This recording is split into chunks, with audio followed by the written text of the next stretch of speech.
Aquesta guia el que vol és ser una caixa d'eines al servei dels municipis, del món local, dels alcaldes, alcaldesses, també dels tècnics municipals, perquè puguin atendre els malestars, els neguits, les propostes, les inquietuds que genera la implantació d'energies renovables en el territori i facilitar aquests processos a través de comunicació, a través de participació i a través de mediació, per avançar en aquesta transició energètica que és tan urgent i intentar accelerar-la. Les energies renovables no són un problema, sinó que són la solució, diguem, per afrontar la situació de canvi climàtic, per mitigar aquestes emissions i mitigar també el seu efecte. Pel que fa a les problemàtiques en les que ens trobem, doncs bàsicament a vegades hi ha qüestions que tenen a veure amb la preservació de la biodiversitat. És cert que hi ha projectes que poden afectar la migració d'aus o poden afectar l'anidació de determinades espècies. També,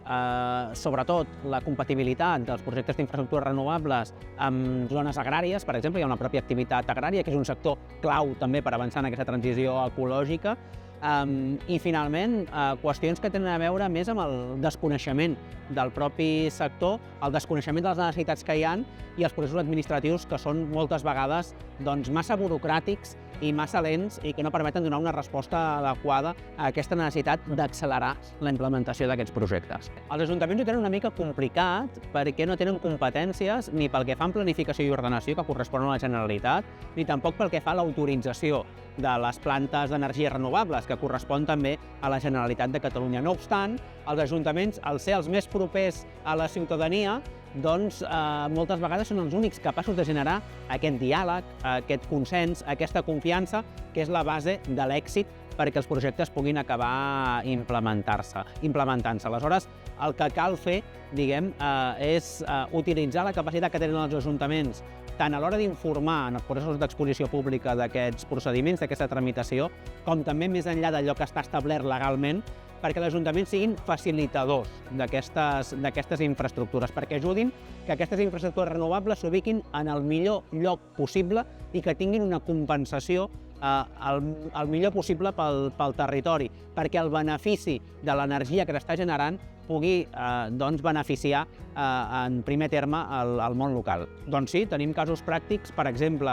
totes les infraestructures renovables públiques que està impulsant la Diputació de Barcelona, amb 177 milions d'euros en inversió, en 800 projectes arreu del territori, s'estan desenvolupant gairebé sense conflictivitat i amb molt èxit i amb uns estalvis econòmics molt grans. Però després també tenim exemples concrets en què una proposta que ve d'un promotor privat ha estat millorada en el tràmit d'informació pública gràcies a les propostes que ha introduït el propi Ajuntament o els veïns afectats per aquesta qüestió i que ha permès, per exemple, que part de la propietat d'aquesta instal·lació sigui del propi món local, ja sigui pública una part o ciutadana, que hi hagin veïns i veïnes que hagin comprat accions i que puguin beneficiar-se, per tant, dels beneficis que generen aquestes plantes. O en altres casos, en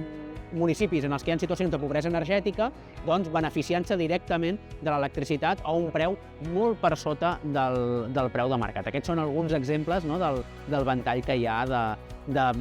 projectes que han acabat repercutint de forma favorable en el territori. Jo crec que cal combinar-ho. Necessitem un lideratge públic, perquè la transició energètica va també de canviar el model. I només canviarem el model realment si podem avançar cap a un model energètic descentralitzat, més democràtic, i per això és molt important aquest lideratge públic. Ara bé, el repte de la implementació d'energies renovables al territori és tan gran per fer la transició energètica que necessitem tots remant en la mateixa direcció, el sector públic, però també el sector privat, i tant les petites empreses més de capital local com també fons internacionals que poden estar interessats en aquestes qüestions i que promouran o estan promovent grans instal·lacions fotovoltaiques o eòliques. El que